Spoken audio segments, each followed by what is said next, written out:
If you follow me on social media, you know I've been working on the laundry room. I painted these orange 90s oak cabinets and changed out the hardware.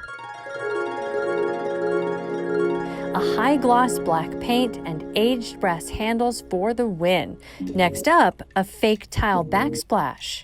So I bought this stencil to look like an encaustic cement tile is what it's called on Amazon, 13 bucks. Then I realized my walls in the laundry room are really textured, which means the paint would probably bleed right under this. So I wanted it to be sticky, and that is where my homie at Hammer Stain comes in. I had her make me a sticky stencil. Let's see how it works. First, you need to smooth and press the layers of the stencil together, and here's why. When you peel off the backing, you want it to be stuck to the other layer.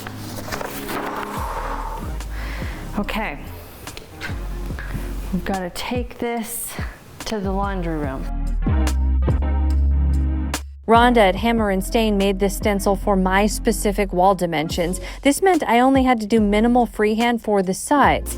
I placed it centered on the wall, making sure it's level, then more smoothing and more pressing before we peel off the top layer. Smoothing from the center down so that any air bubbles or wrinkles get smoothed out.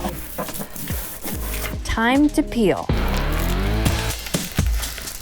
Slow and steady wins the race on this. If you peel too quickly, it could rip the stencil. After that, smooth it all down again. Then I painted a light coat of the existing wall color to seal that stencil even more. This should prevent the dark paint from bleeding underneath.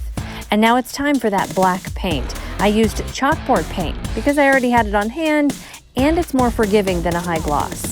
So what we're gonna do is get our roller evenly coated all the way around. Roll off a ton of that. And then we're gonna roll off even more. This is like a triple, quadruple layered shop towel. We want it to be like almost no paint, very lightly. I used a cheap foam brush to get the edges. Remember, stipple with that, don't sweep. 2 light coats of the black chalk paint. The other trick is to peel it off while the paint's still wet. Say a prayer, Jessie, say a prayer. Oh, it's so good. I did some touch-ups with a small paintbrush, but didn't have to do too much. With the stencil that isn't sticky, I would have had to touch up the whole thing.